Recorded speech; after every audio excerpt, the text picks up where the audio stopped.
These unconventional times require unconventional conversations. Listen in as your host, Richard Gordon, engages in one-on-one conversations with numerous leaders, elected officials, politicians, and others to learn what's happening in your state, on the Hill, and across America. Now, here's the host of Unconventional Times, Richard Gordon. Welcome to Unconventional Times. I'm your host, Richard Gordon. You know, politics is a tough business, and it takes tough people to be involved and make tough decisions and do what's right on behalf of the country. But you know, you can be tough and you could stand by your principles, but you could still be a nice guy and you could still care about people and show people that you really do care about them. And no one exemplifies that better than my guest today. He's a guy who's been in the trenches, who's seen it all, who's done so much over so many years, but still, he's going to kill me for this, but still gets to be a really great guy who I'm proud to call my friend. You know, Marc was there for some of the most consequential things that happened, not just in this century, but if we look at it over a long period, perhaps to our country. And we're going to get into that a little bit. I mean, he was at the White House during coronavirus. He was there, throughout the pandemic. He was there through the second impeachment of President Trump. He was there on January 6th. He's seen it and he's been there. And that's what we're going to talk to him about. So, Marc, I'm just really happy that you've come to join us today. So, Marc Short, welcome to Unconventional Times. Richard, thanks so much for having me. I appreciate it. Well, it's truly my pleasure. I'm going to start in the beginning a little bit. Before I do that, I just want to set the stage. That you were with the Vice President Pence for many, many years, and worked in the White House for a long time. And I think that will be the template for a lot of it. But what I really want to start with, because I always find this so fascinating with my friends and people who have chosen the path that you have chosen, is why. What brought you into politics? I know you. You're a very talented guy. You've done a lot of great things. I mean, my goodness, probably the greatest. You're on the board of the Center for Politics at the University of Virginia. But besides all of that, what brought you to politics?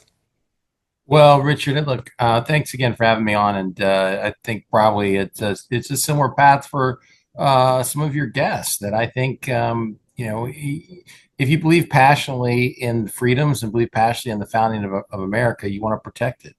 I was more in my young career engaged in organizations that were kind of more on the periphery.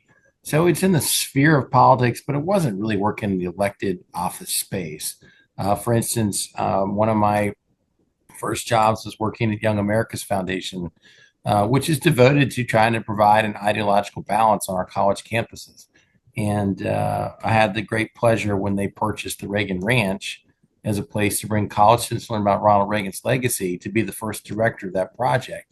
And I love those experiences, Richard, but at the same time, it wasn't as directly involved in electoral politics. And I probably thought that that's not where I would end up. Mm-hmm. But I felt the need to explore something else. I went back and got my MBA at the University of Virginia and thought I was headed to a path in the private sector.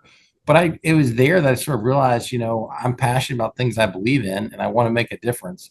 And so I kind of U-turned back into the political space and worked in the Bush administration, and then ultimately went to the Senate and worked for Senator Kay Bailey Hutchison. And that's when I met Mike Pence. But we can get into that later. But that was kind of my journey into the political space.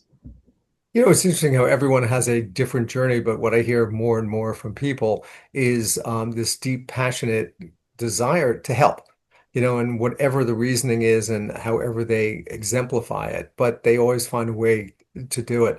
You talked about working for Senator Kay Bailey Hutchison. You talked about, other places you were, but you ended up working at the White House at a very tumultuous and fascinating time. Very few people who are listening to this have ever worked in the White House, clearly not at the level you worked at the White House. And many of us haven't even been to the White House. So talk a little bit about what that was like. I mean, what that was like for you working there, being there, and being a part of all of this. Well, I mean, I think that it was unexpected in a lot of ways. I think that the election in 2016 was one that today people look back and say, well, Hillary wasn't really a great candidate. Richard, I think a lot of the polls and the pundits all thought the chances of Trump winning that election were pretty slim. I think people forget that our Republican Party was incredibly divided. That even at the late convention in August of 2016, the candidate who was second, Ted Cruz, had a primetime speech and said to his delegates, I can't endorse Trump, vote your conscience. And so, that was only less than 3 months from election day. And so Right. it was, I think, pretty remarkable for us to get across the finish line. And then, as you recall, President Trump fired Chris Christie, who was in charge of the transition, like the week after election. And so Pence really took over the transition. And so we were kind of just thrown into it really fast. And, that's the way that the president likes to work. And that's the way the 4 years in the White House were. But I remember on Inauguration Day, I went straight from sitting outside the Capitol in the reserved seats behind the president to going straight to the White House and getting to work. And there was no parade for me. There was no Right. there was no black tie ball that night. It was going straight in and getting to work. And I think that pace continued for pretty much all 4 years. I want to get to your role as legislative director in a second. We all know Donald Trump as a TV figure. I'm not talking about The Apprentice. I'm not talking about that. But I mean, for most Americans, they see him on TV, they hear him and whatnot. You know him, and you know him on a very different level. Uh, Interested in anything you'd like to share about what he is as a guy, what he is as a person, the person that we don't see on television. Well, I mean, he was great to me. He was great to my family. My boys got to come for all the sports, national championship celebrations, the White House, particularly as having grown up in this area, we had season tickets to the Nats games. So the Right. Nats won the World Series in 2019. That was really cool, but also for lots of the college sports. My daughter got to come for different movie nights, the White House, and she read to some of the young kids on the Easter egg roll day at the White House. And he was great and gracious to my family, and I worked directly for him the first 2 years of administration as Legend Affairs director. And it was it's always a roller coaster, but it didn't lack excitement, Richard. But tragically, I think it ended on a pretty bad note on January 6th. But Right. up until that point, it was I think a close personal relationship because look, the president is an entertainer at heart. And he's somebody who was used to opening hotels and wanting his guests to feel welcome. And so in private, I think it's very different than the public persona. In private, he can very much be incredibly engaging and make you feel warm and welcome. But he also knows when the lights go on, the camera goes on. You say about The Apprentice, but I don't think people appreciate how impactful The Apprentice was to him as a president. Like, How so? well, I think a couple things. I think after around time of 2016, I think a lot of Americans felt disenchanted with their federal government, and they viewed him as the guy they saw on TV firing people. And what's interesting is the president actually never fired people himself. He Right. wasn't comfortable doing it. He would have his chief of staff or others do it. He might publicly then tweet about it later. But there was kind of like this image that he generated on TV that he's going to come and fire people. And I think a lot of Republican voters wanted a lot of people in DC fired in 2016. But for him as well, he understands ratings. And much of his presidency is about ratings. And it's very different than approval ratings. His interest is less about knowing, okay, what's popular to keep me on that trend.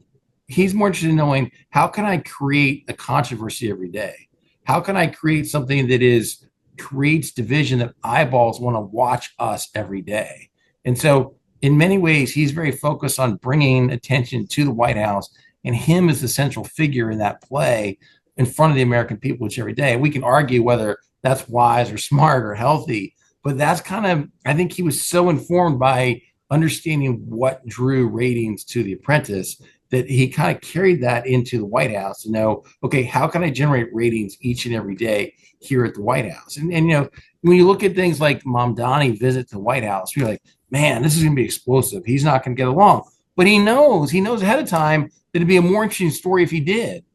And so therefore it's not surprising when Mamdani comes to the White House, at least to me, that they get along fabulously, because he knows that's going to generate more eyeballs to come and watch the White House that day.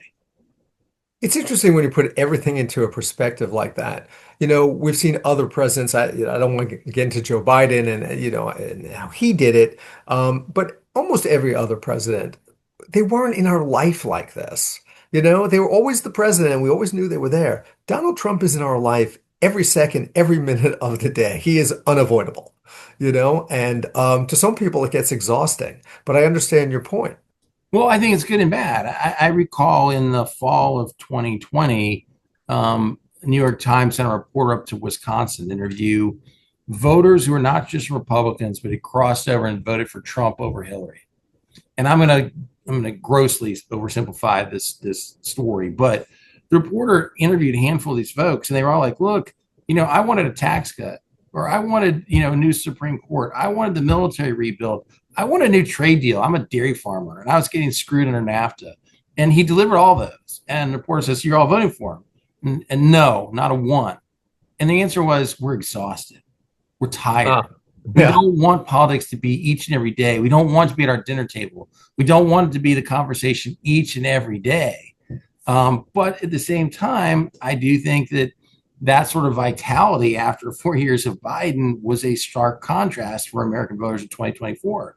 But I do think that there is a wearisome notion of it, that for a lot of voters, that they don't want politics to be a drama documentary each and every day. And all consuming. Now, when you left in 2018, you commented that you were leaving because you felt it was diminishing returns.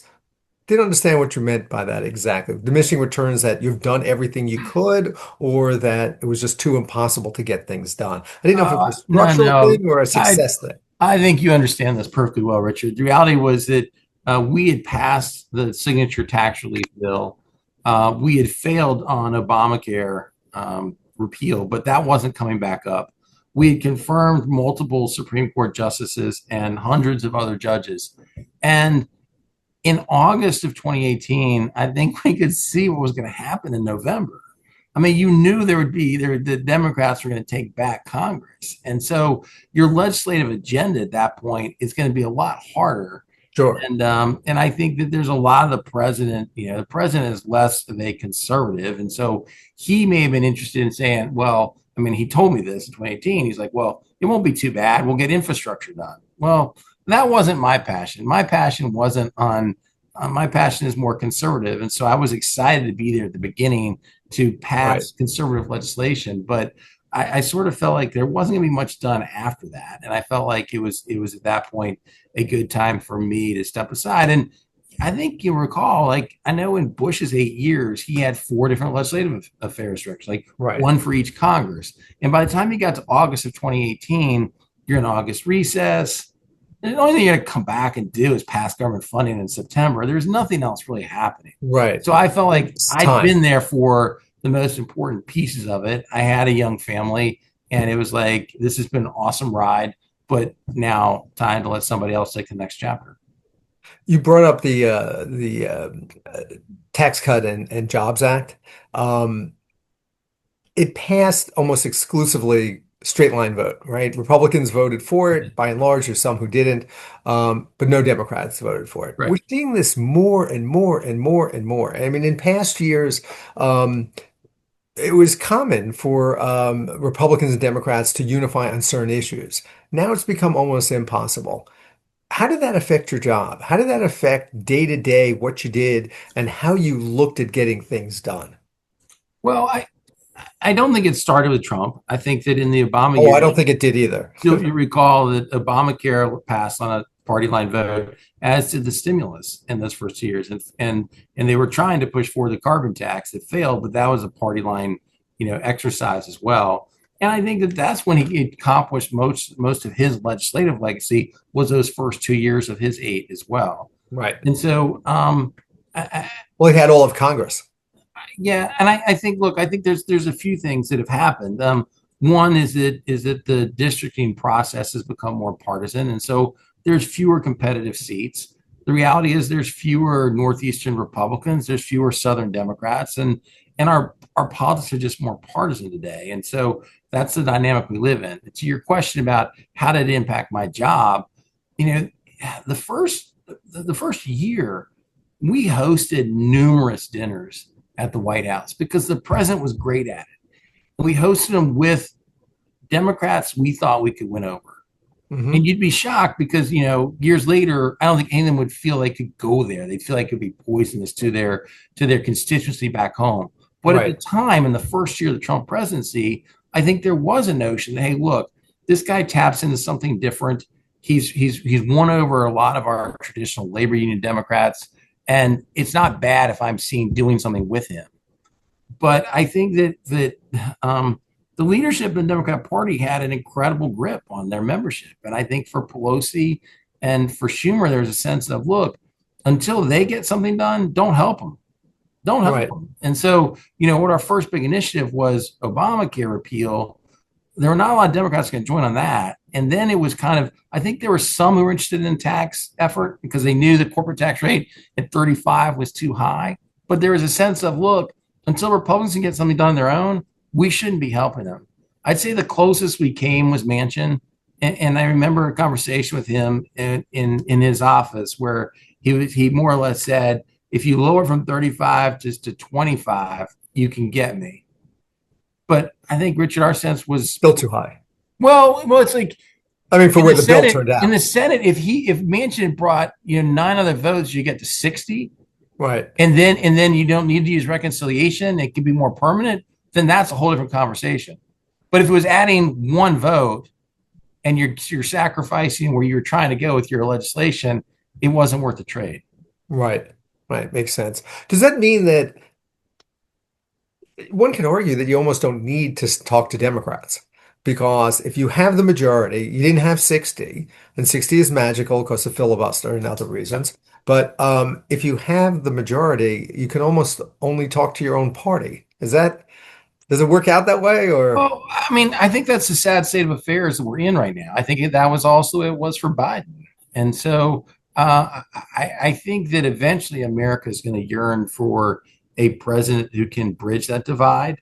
I think we still live in a time where Americans are still wanting to fight, but I think they'll grow tired of that eventually, and they'll look for the candidate who can be a coalition builder. But that's not the moment we're in right now. I look at, we're talking about legislation, but I also look at the confirmation process, which you brought up, which has just stalled over the years. And I know they got a whole bunch of confirmations through last night, but as a general proposition, confirmations just get held up and these offices stay open for years, which doesn't serve anyone's purpose either. It doesn't, and I don't want to go down too deep a rabbit hole on that, but I probably have a different perspective in that the Senate has chosen to make far too many of the president's nominees Senate confirmed. And, there are thousands now. Right. There's no way our senators get to know all of those nominees. There's no way they can do due diligence and actually have appropriate hearings which they participate in as opposed to their staff and actually do their job.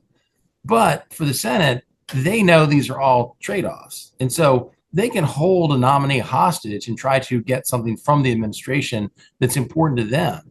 And so they want that power. But I don't think it's the way our founders intended it. I don't think our founders, certainly there was an expectation for Supreme Court, for cabinet, for senior, but literally we now are in the thousands of political appointees that require Senate confirmation.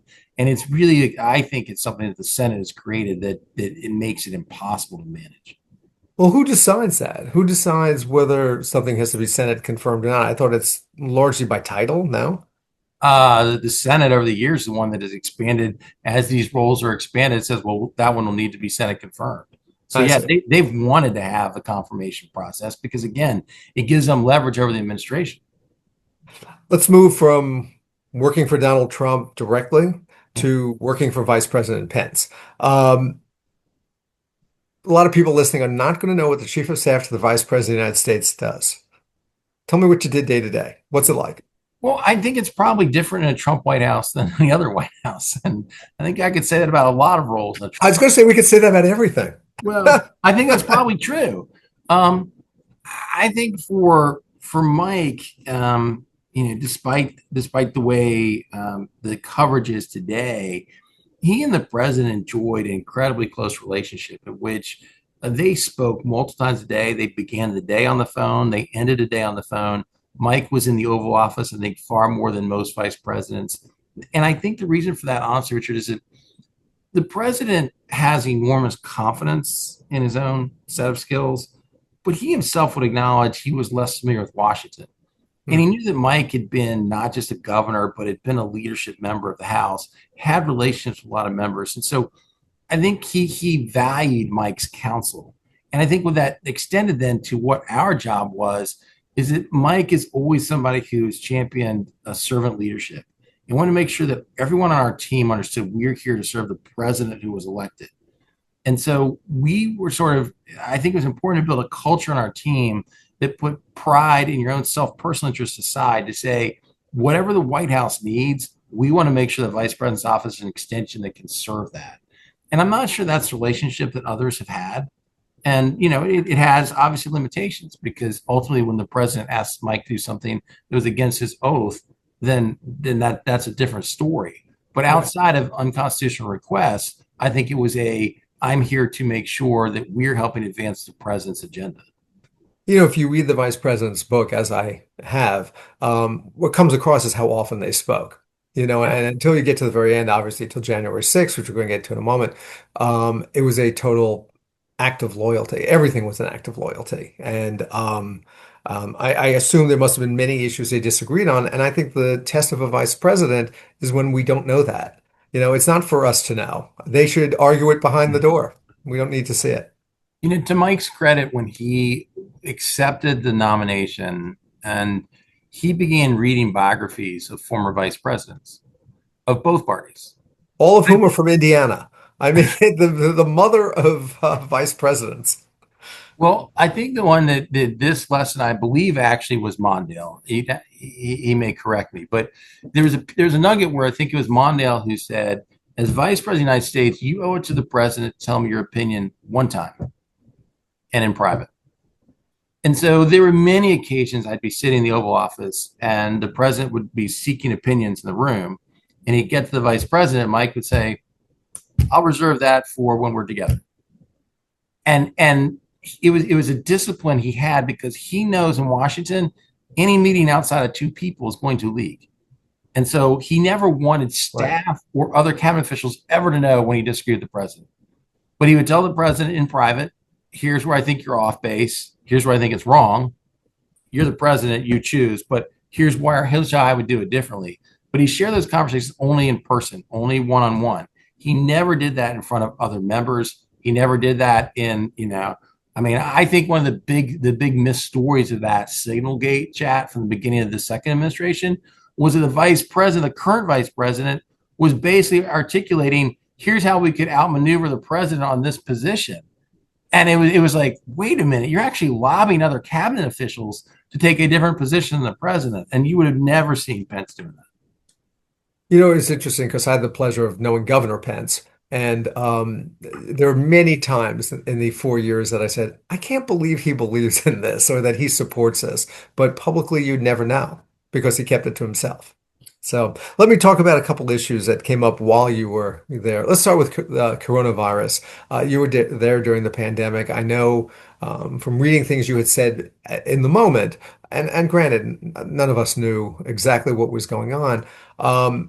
Do you think the government, not just the federal government, but state governments, acted appropriately in shutting down the economy and how they handled it? No, I definitely don't. But I also believe that in a once in 100 year pandemic, we should have a little bit of grace with decisions that were made, even if I vociferously disagree with them. I think this was new for everybody. Um, I strongly disagreed with the shutdowns. I strongly disagreed with mask mandates at the time. I strongly disagreed with any sort of efforts to shut down schools, and we didn't. Honestly, we had many times at the White House in which we brought labor union, teachers unions, and teachers and university presidents together to say, please don't shut down. It was during the Biden administration that schools began really to shut down. But, we also believe strongly that there isn't really a federal playbook for something like this. Right. And people will say, well, but we've authored all these different opinions how you handle it. Well, yeah, but each pandemic's different. And so I think that the vice president strongly believed in a federalist approach, which was our job as the federal government is to provide as much information to governors as possible. They're accountable to their constituents, and they can make those recommendations and implement those policies. And voters ultimately can make the final referendum on whether that was a safe policy or a wrong policy. And I think that led to some states opening before other states. But I think that's actually a healthier system to say, let voters hold those elected officials accountable for those decisions they make. One of the things I've found interesting about this, now that we're a number of years, thank God, past it, is that no one has ever, let's say, taken Georgia and New York and compared them. They handle this completely differently. And to be able to look back and say, well, this worked better than this, or this worked better than the other, because I have a feeling this is going to happen again, not in 100 years, but in less than 100 years. And it would be nice to create a playbook of what worked and what didn't work. We did ultimately put together a coronavirus final report as we walked out of the office, but there are a lot of other events that were happening at the end of our term, Richard. Things got busy, I heard. That overtook the publication of that, but it's there in the archives, and so it's available to others. Let me just say, because it's in the news in the moment, if I could. I was going to ask you about Dr. Fauci, which is where I think you're going. Yeah, it is. We had debriefings every day in the Situation Room, and we would basically gather information from state health officials, what their counts were in the hospitals, what their counts were in equipment, and what they were seeing working, what they weren't. And I probably was one of the more vociferous disagreeers with Tony. But I remember one day after the meeting, we walked out, and Tony put his arm around me. He said, Mark, he said, I'm an epidemiologist. My job is to tell you how nobody else gets infected. Your job in the White House is to consider what are the economic consequences, what are the social consequences, and then make those larger determinations. And I think Tony was exactly right. I could disagree with some of the suggestions he was making, but his job was to tell you how not to get infected. And I feel like some of what's happening playing out today is looking to scapegoat Tony a bit, because I think there are people who regret decisions they made when they were in charge and they were publicly elected officials. And now it's like, well, that was Tony's fault. And Right. and I do, and look, I'm not going to justify, I think, some of the efforts of Tony and the diaries of seeking the public attention, or in some cases, I think Tony took on a different role in the Biden administration, where he was basically empowered to make those decisions unilaterally, where in ours, again, he was more in an epidemiologist lane. But in our administration, I feel like he gave the advice, but ultimately it was the elected leaders who made those decisions. And they're the ones I think that really should be held accountable for shutdowns, school shutdowns, or things that I think, were heavy-handed. I agree. I think he's an easy target for certain people. And, when you look at someone taking the fifth the way he did, on advice of counsel, obviously. But, when senators say, I'm coming after you, I wonder how one should handle it. So let's turn and talk about the 2020 election. Before we get to the aftermath of the election, I'm curious, in elections I've been involved in, I usually knew when we were going to lose. I had a strong hunch when we were going to lose, even though the polls could be close. Yeah. You feel it. Did you guys know you're going to lose? I felt we were, but look, I've been wrong so many times. I can't sit here and tell you that I was 100% confident in that. But I remember that same story I shared with you in the New York Times. I believe it was September 2020. They gave that accounting. I remember sharing it with the vice president, saying, this is why I think we're not going to win. But, Mike is always more of an optimist. And And so I think he probably assumes I'll take a more negative viewpoint on it. But yeah, I didn't I thought it'd be difficult, and I think it's for that very reason. What you said in the beginning. I think people get tired. They don't Right. want this playing out every day of their lives. They want Washington to not be as big a focus of their lives. And so I feel like that was a challenge for us.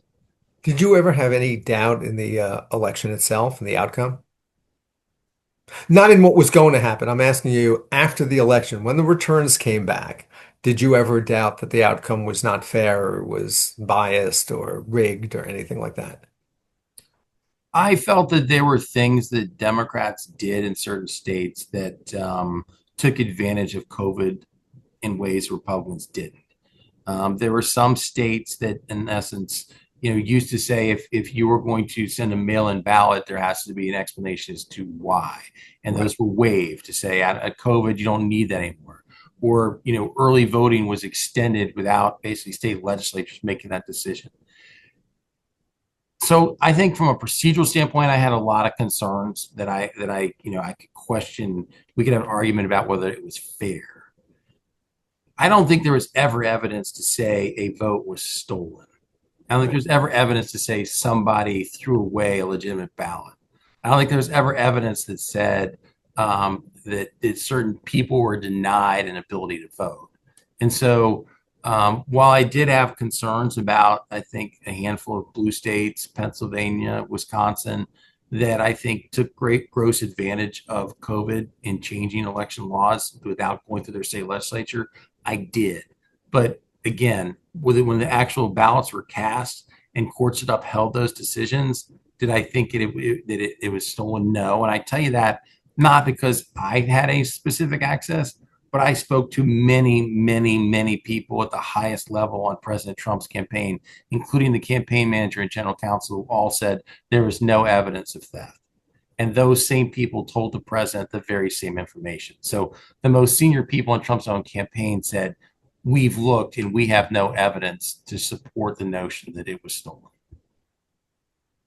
I'm going to jump ahead, but we're going to come back. Um, you said it was a fair election, that there were things that were done that changed the rules a little bit. How confident are you that the election in 2026 is a fair election, the election in 2028 will be a fair election? I don't feel like I have as good a grasp on that. I had, enormous confidence in some of the people who were in our administration at that time. Like Chris Krebs? Yeah, like Chris. Sure. And I think when Chris tells you it was a from a national security perspective, a very secure and safe election, I trust Chris implicitly on that. I don't know the players this time around that I think give you as much on that, but I also think there's a lot more probably attention and eyes open to for American people to ensure that it goes safely. But I don't know about actions that certain current people will be taking in roles of authority today. Let's talk about January 6th. You were there. You have a perspective on it that none of us do. I mean, for all of us, except a handful, we were home watching it unfold on TV with our jaws, open and just in a state of shock. But you were there.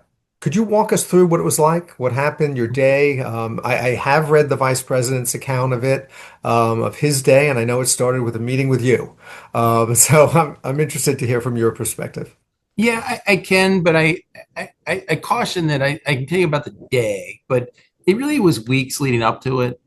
From a calendar perspective, uh, when Georgia and Arizona and recounts were all certified, there was obviously concern the president expressed at Governor Ducey or Governor Kemp his frustration and outrage.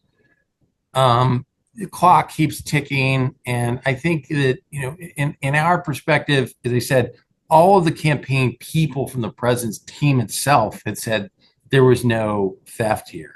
So then the president and some of his advisors began seeking outside counsel of Right. people who I think were less reputable and didn't have inside information or inside knowledge.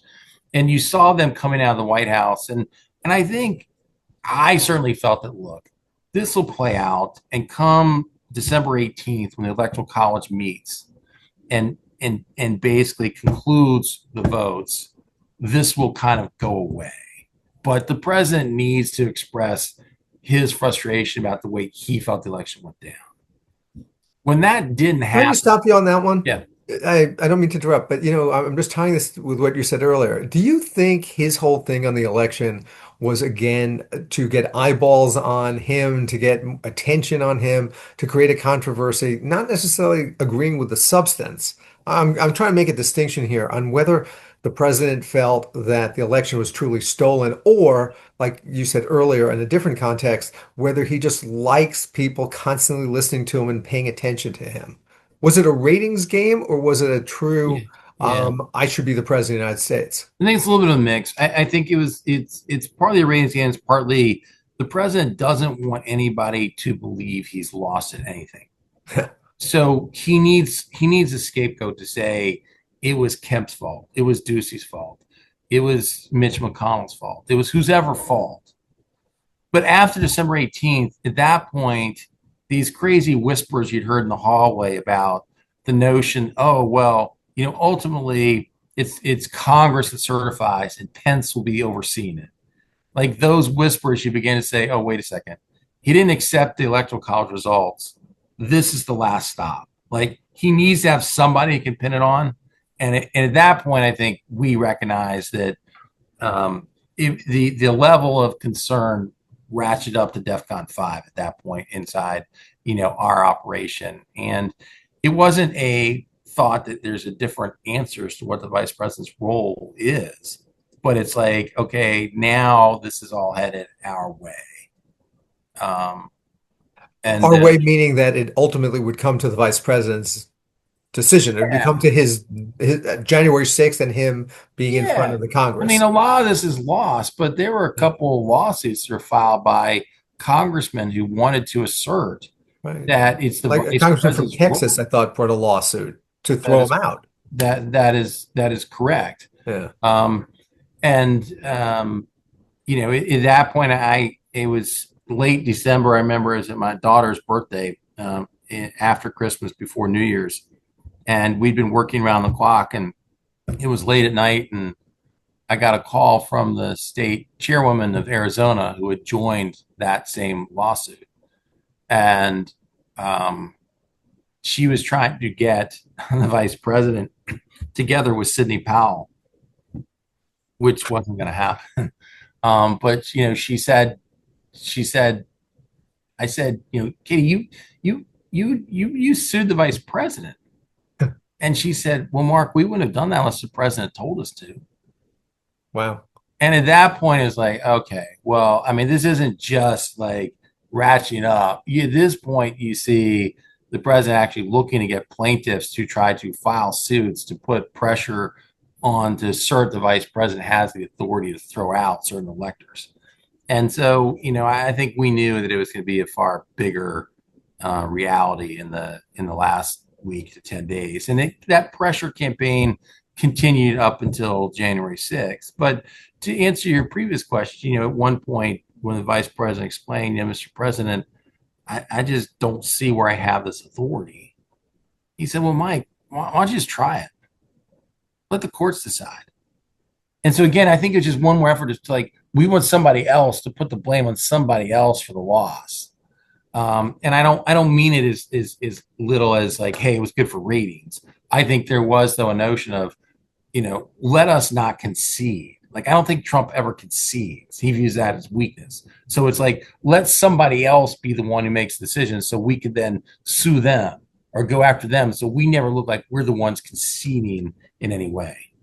But was it ever to continue to be president? Was there ever a real thought that this could work and he could continue to be president of the United States? Or was it I just, don't know. You yeah, remember that there were a lot of efforts to not coordinate with the Biden team on transition.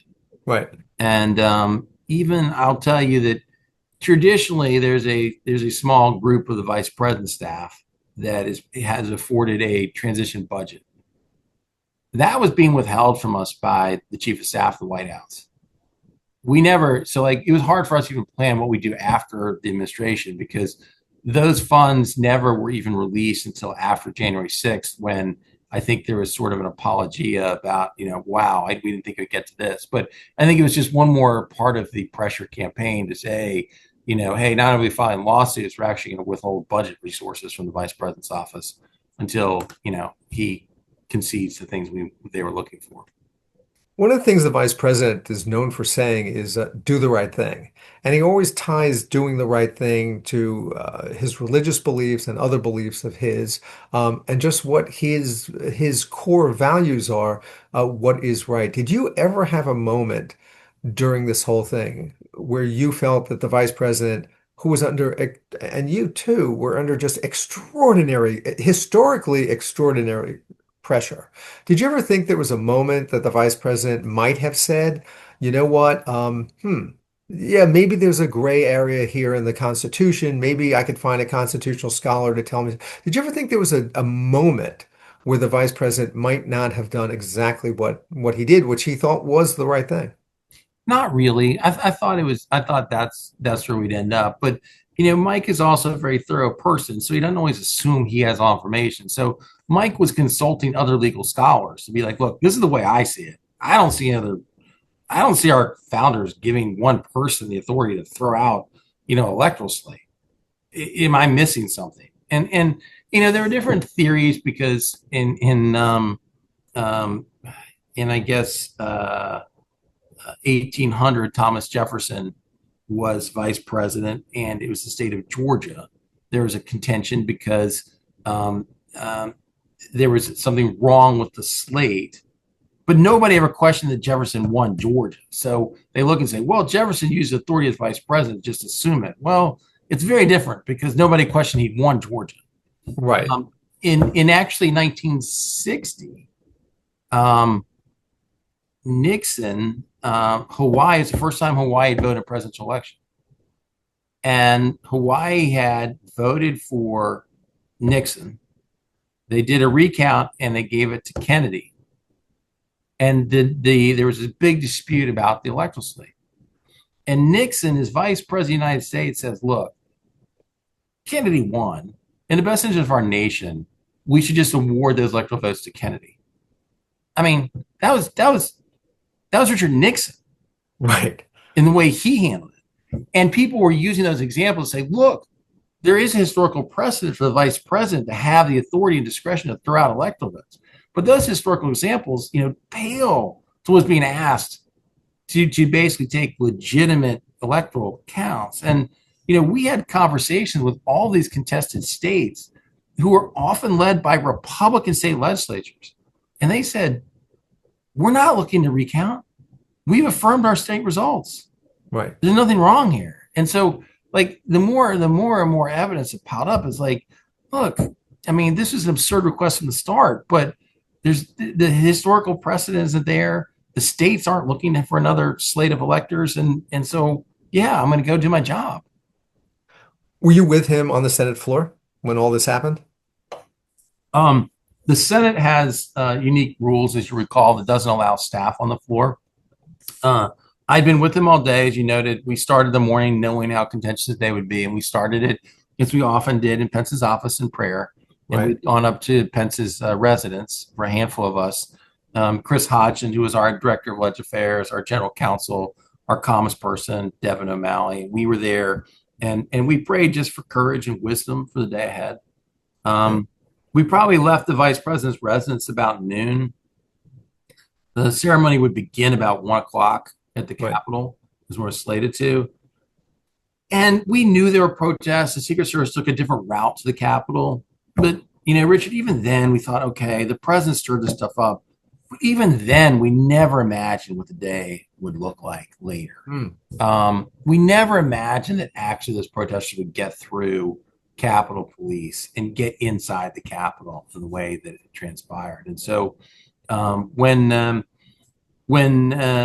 they actually halted the Senate proceedings, Secret Service had pulled Mike into his ceremonial office, and I joined him there a little bit later. But they had said we need to evacuate, and they wanted Pence to evacuate. And Pence said, I'm not leaving. I don't want the world to see the hallmark of democracy and the vice president of the United States fleeing from our capital. And so it was kind of contentious because their job is to protect him. And they were just trying Exactly. to get him into a safe spot. After about the third entreaty, at that point, the protesters were getting a lot closer, and Secret Service knew how close they were. And they eventually said to the vice president, look, I can't protect you from that's a glass door.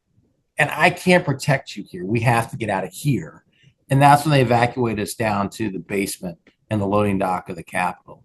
And we quickly convened calls to McCarthy and Pelosi and Schumer and McConnell to sort of get their status, make sure they were safe. They'd all been evacuated away from the Capitol.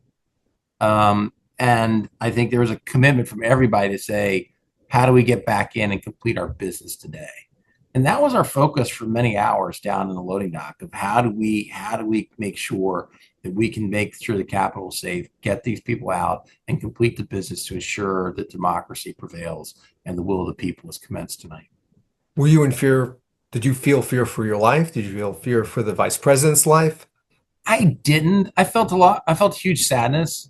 I Yeah. felt disbelief that this is happening in America's capital. Um, I was surrounded by a large number of very large Secret Service Yeah. with automatic weapons, and so I never felt like I was at risk. Sure. I remember calling my wife when I got down to the basement to let her know. I didn't know what she was seeing on TV, but I wanted her to know we were safe. Right. I never felt that sort of fear, but I felt enormous sadness. And I remember going and having lunch with our head of Secret Service detail about a month or 2 months after. And I was sort of like, well, how close were we? And he said, well, I don't I don't think the vice president was in danger. But he said, Mark, we were that close to opening fire on the crowd. Wow. Because he said, we didn't know who was armed and who wasn't. Right. And they were that close to us. Mm. And if that, tragically had happened, it'd be a totally different story today about the massacre inside the Capitol. Right. Right. Well, thank God it didn't come to that. Let me ask you one last question on this. The president's pardoned all those people. Hmm. How do you feel about that? And were you consulted? Was the vice president consulted? No, no, of course not. No, I mean, I think it's outrageous that I think that proudly Republicans have traditionally been a party of law and order. And I think that we've welcomed the support of law enforcement for many years. I think it's tragic that a Republican president has pardoned people who were assaulting police officers that day. And so I think it's shameful. But I think that the president is also very effective at kind of recreating historical events, and I think he's convinced a lot of people of a different fact set from that day. Let me turn completely away from this. Yeah. And you've been very generous. But I have some things I want to ask you. I want to talk to you about being a conservative. Because if you look through your history, everything you've ever said since you're a kid, you're a conservative. I mean, in college, the things you did, the stuff you talked about, the Reagan Ranch, whatever. I'm interested in understanding your conservatism, and I would say the vice president's as well, what it means to be a conservative today. And is the Republican Party of 2026, is this a conservative political party? Two very different questions. I believe that being a conservative is very consistent with the vision of our founding fathers for a very limited government, a government that promotes a free enterprise and a free market, and a government or a people that is a moral people. And I think that those are things that I try to advocate for, is a very limited role of government that has the best opportunity for Americans to be free. Today's Republican Party, I think, has been captured by a populist appeal that is more energized by being angry at the other side, and therefore can accommodate a wider vision of views. I don't know that that's written in stone. That's the way it's going to be. I think there's a lot of conservatives I know who I don't think have changed their view, but they look at it as a binary choice. And so when it's Trump versus Kamala Harris, they go with Trump. Um, when it's Trump versus Hillary, they go with Trump. But I still believe, as I've shared with you, off air, that I think the record of the first administration was very conservative. And I'm very proud of that. Whether or not that's tax relief, the judges we confirmed, the stance protection of life, the regulatory agenda, I will always applaud and promote. But I think that in the second administration, it's a populist one that embraces a far bigger role of government. I don't think it's conservative for a government to be taking ownership of private sector companies. And the fact that we're doing it at a record pace is only something that Bernie Sanders or Elizabeth Warren could keep up with. Mark, I was just going to ask you, that to me is the definition of socialism. It is. You know, No, I said this on TV the other night. It's like, it's harder for us to make the case against these crazy Democrat socialists when we're taking ownership of private sector companies, when it's a Republican administration pushing price controls, when it's an expansive protectionist trade agenda. There's just one economic example after another that this is not a limited government administration in any way. so do you think so is MAGA different than the Republican Party? And is Trump 2.0, from what you just said, is significantly less conservative than Trump 1.0? I believe that. Yeah. I think that there's an overlap there, right? I think people try to define MAGA too simply, and I don't think there's any doubt that there's much of MAGA that would share, I think, my same worldview of conservatism and limited government. But I also think there's a large part of MAGA that is just personality based, and they believe that Trump is fighting for them. They believe that the Democrats present such a existential threat that it's like he's our last brigade fighting to protect against that, and therefore they accommodate a diversion of issues that I just still feel like, as conservatives, I think it's anathema to see some of the policies that are coming out of this current administration. So that's a perfect segue into my asking you about, does this transcend Donald Trump? Is the future of the Republican Party MAGA? Is the future of the Republican Party a conservative Ronald Reagan type of party? Where I does it don't go know. from here? Yeah, I don't know, but I think there'll be a fight for it. I don't think it's predetermined which route it goes. I don't think there's another personality that is quite like Trump that is a natural successor to this. And I'm also not so convinced, Richard, that Trump wants a successor. I think that in Trump's mind, he's MAGA. And if somebody else can take that mantle after him, then somehow it diminishes what he has achieved uniquely and alone. And so I believe that there's going to be I'm not one who thinks, hey, the pendulum is going to swing back and will be, Reaganite conservatives as soon as Trump is finished on the national stage. I don't believe that, but I also am not convinced that what currently occupies the White House will be the policy coming out of the Republican Party either. I just want to be clear on something.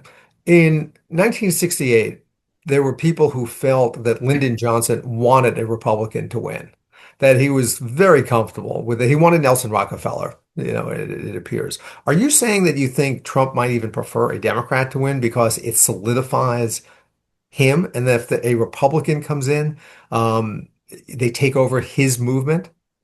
I'm not sure I would say he prefers it. I think he's ambivalent. Ambivalent or truly doesn't care? I think he could see positives either way. Yeah. To the former, I think he could say my legacy is more secure if it's not somebody who is a MAGA candidate who succeeds me. But I don't think he cares about a set of principles or a party in the same way that others would say, I want to see those principles extended. But I also think he recognizes that, if a Democrat succeeds him, I think there'll probably be more investigations of the previous administration. There'll probably be more efforts to diminish his legacy. And so I just think he's probably somewhat torn on it. Do you think that Donald Trump is actually a conservative? There's a lot of people, especially people who knew him in New York, through the years, who actually don't feel, one, he's even a Republican, let alone a conservative. I don't. I don't think he is. You don't But think he's a I, conservative or I Republican don't or think he both? is. I don't think he is. But again, I think his first administration had a remarkable conservative record, and Did he do it out of expediency? I don't think he'd have experience. I think he's a phenomenal marketer and understands the mood of the American people. And he knew at that point this was the constituency, the conservatives were the constituency he needed on border security, on social issues like advancing pro-life agenda, on economic issues. And so he embraced that. But now he's achieved a different status where people follow him. And so he doesn't need the conservatives much.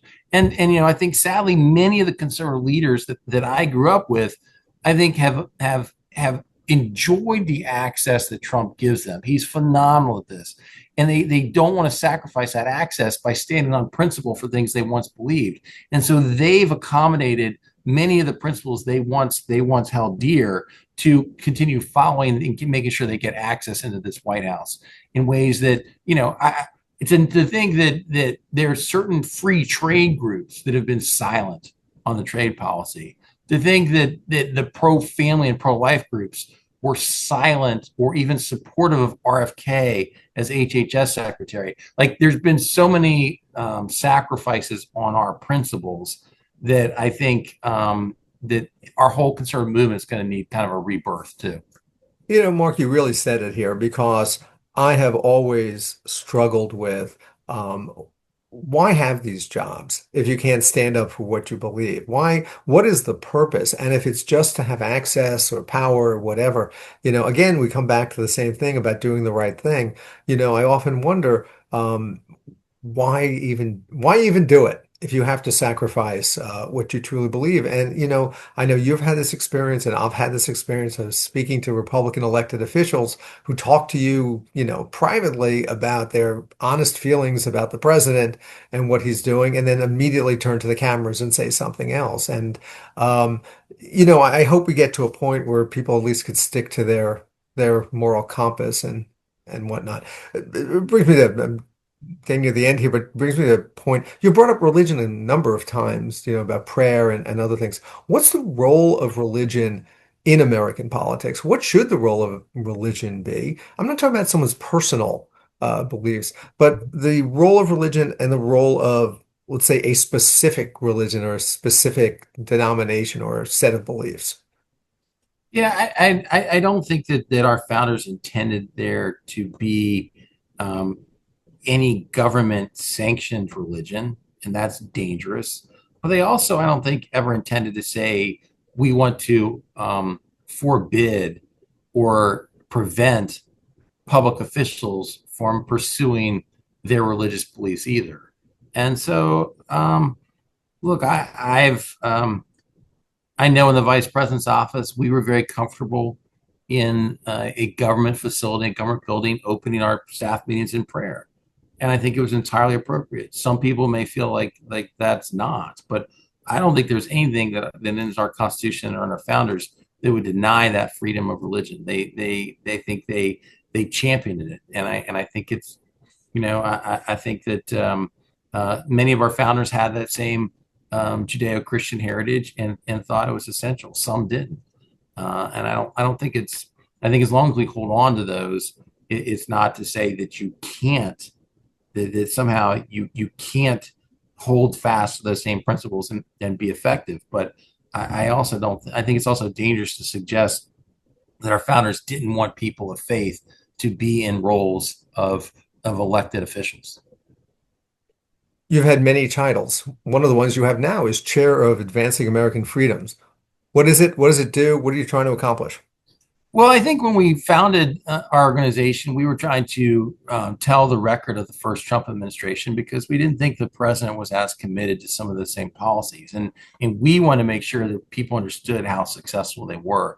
But As I a think the Trump mission, administration or yeah, as a policy thing? Because they yeah, they can be very different. they can be, but I I think mean, that the mission has expanded greatly in the last few years because, as I said, there's been an enormous void in the conservative movement of organizations that hold fast to that limited government view that I think we have. And so I think that we find more and more supporters who are yearning for a voice that calls us back to the principles of our founding that says we want a limited government and a free economy, and we want America to have a strong national security, and we want to be, principled and hold forth on strong moral convictions. And I think we just see more and more people saying, you know what, I maybe supported the president again, but I thought I was going to get the first administration policies. And even if I wasn't comfortable with his personality, I thought the policy would be great. But this isn't what I signed up for. Right. I didn't sign up for this sort of interference in our economy and lack of clarity on what we're doing from a national security perspective. And so I think we've enjoyed significant growth, and we're going to continue to be the ones that plant that flag and hopefully are the standard bearers for where the conservatives rally around moving forward. When I see on your website, the conservative movement lives here as a slogan, as a saying, to me, it means it lives here, not at 1600 Pennsylvania Avenue. Is that intentional? Is that me reading it in, or is that Well, Richard, I don't. It's funny because I remember Mike on several occasions would tell the president, "This is the conservative view," and he'd say, "This is common sense." Like the president himself never said he's a conservative, right? and so I don't think he would view it any like, well, that's fine, because I don't think he views that what he is promoting is conservatism. So I don't think he would challenge that. Interesting. Okay, last series of questions. I got to let you go because if it was up to me, we'd be talking all night. And I think your family would like to see you at some point. Um, okay, what's going to happen in the midterms? Well, look, I think that the wind is at the back of Democrats. Traditionally, in modern history, in a midterm cycle, Democrats, the party had a power pick up like 21 seats. Right. When one party's in control, the average is 39. Wow. So I think you have to say that just normal history would put it that way. But in light of the fact, I still think the number one issue for Americans is the same as it was when Trump was elected, of affordability. That remains a problem that hasn't been solved. And I think Democrats have a lot going for them. The question that I still have is, to what extent will nominating socialist candidates curtail what could be a bigger Democrat night? And I think that even if there's a lot of Americans who had disapproved of the president's approval ratings in the 30s, those who actually support socialism is significantly less than that. And so I think that's the challenge for the Democrats, and how successful the night is in November. Yeah, I mean, I have to tell you, I think if they called themselves something else, but, for example, the race in Wisconsin last night, I don't know about you. I don't know many people who oppose Thanksgiving. That is not one of the issues that's going to get people out to vote for you. Particularly not a Midwest state like Wisconsin. But look, I think it's broader than that. I know a lot of my Democrat friends want to say, "Hey, look, this is isolated to a handful of candidates in New York," but Oh, it's that's not. so not true. It's not. It's Colorado. It's Michigan. It's growing, and it's where the energy is on the left right now. Now, Richard, I still think ultimately that the election is going to be a referendum on the party in power, no Sure. matter how crazy some of your nominees are. So my base case is that your party has a big night, but I think it's going to create enormous headaches for either Jeffries or Schumer moving forward, because you're going to have some members who are just creating havoc and way outside the mainstream that'll be a benefit to Republicans politically moving forward. Yeah, I agree with you. And Democrats have a way of going off the edge when they have the when they have power. So we'll see what happens with that. The one thing I do want to say about DSA and all that, I find the connection between DSA and MAGA fascinating because they're touching the same nerve in American politics, opposite sides. But on the DSA side, people are mad. People are angry. How come I'm not doing better? I should be doing better. And why is that guy making $10 billion and I'm struggling with two jobs? And I think Trump touched that in 2016, which is what made him successful. And in my mind, as far as looking at Trump, he was the only one who ever talked about it. And identified it, and he identified it years before anyone else did. And I found that interesting. What I find interesting now is the Democratic left. I think a lot of these people, I'm not talking about the candidates, but the people I talk to don't really believe in a lot of this stuff. But man, they just want someone to do something, and no one's doing anything. And so I'll accept this person. But I'll tell you this, there aren't 39 congressional seats up for grabs this time, so it'll be a lot smaller. It'll be smaller, but your point, I remember in certain states, not everywhere, but in 2016, I remember like New Hampshire was a battleground state, so it's Yeah, close to Vermont, so you get it. Upstate Wisconsin, a few places where the signs were Bernie Trump. It was right. for Bernie against Hillary. And when Hillary won, they switched to Trump for I think exactly the reason you're saying is they more than anything, they wanted an outsider who would go, turn the tables upside down in DC and kind of destroy the way things work here. And look, you're right. Trump tapped into that. And I think that sentiment is still alive and well. And sometimes I think leads to policies that are more perverse. I'm not going to let you off with that one last question. So here it is. It's the one you don't want. Prediction 2028. Who are the nominees? Um, Look, I have a hard enough time predicting my own side, Richard. But I think for the reasons we discussed, I think it's going to be hard for Republicans. I'm not convinced Trump really is going to be invested in a successor, Yeah. and I think that the the um, the exhaustion factor will be even higher. So I would imagine that the Democrats, I would say, sitting here today, would have enormous advantage in 28. But that depends on who you nominate. Sure. And I can imagine that for a lot of Democrat candidates, I don't necessarily see AOC as a presidential candidate, but as somebody who's a number two on a ticket, believing that they could tap into the energy she provides your party, that could strike enough fear into a lot of voters who want to push back on the Republicans. So I think that the advantage is your side, but I think we have to wait and see who you nominate. Well, we will definitely wait and see. And I bet you we're going to have this conversation many, many times between now and then. I just have this gut feeling. Look forward to it. Uh, Mark, I can't thank you enough for your time. You've been very generous. I can't thank you enough for your friendship over these many years. I deeply appreciate you being on the show. And as I like to say, stay unconventional. Excellent. Thank you for your time, Richard. Appreciate you. Thank you for being on. Let me just conclude with a few remarks, if I may. Today's guest and the guy he worked for, Mike Pence, for so many years, have shown us that there's a different way to conduct politics without the anger, without the hatred, without the vitriol. And it doesn't mean that you don't care or you're not committed or you don't have principles. It means actually the opposite. And it means that there is a way to do something without vilifying your opponents. And I think we could all learn something from that. And lately, I was really disappointed recently when I read some of the comments made by the current incumbent in that office, Vice President J.D. Vance, who felt it was important for him to ridicule someone because they were fat and how they appeared or whatever, and the anger that he brings to it. There are many things I'm sure that the current vice president can learn from his boss, the president, but being rude and disparaging people, there's no room for that in American politics, and that's not something he needs to emulate. So let us all hope that regardless of where we sit politically and whatever we want the future to be, that this era of ripping down people just in order to build yourself up will come to an end when this administration ends. And, in the words of the former President George H.W. Bush, what he said frequently is, I hope there will be a kinder and gentler America. And I sure hope so. Um, so I think you've seen a real example of how this can work. You saw it in how Mark conducted himself as chief of staff and the vice president conducted himself to always try to do the right thing. And that's what we all need to do when it's important and when it's wanting, and it's what we should do.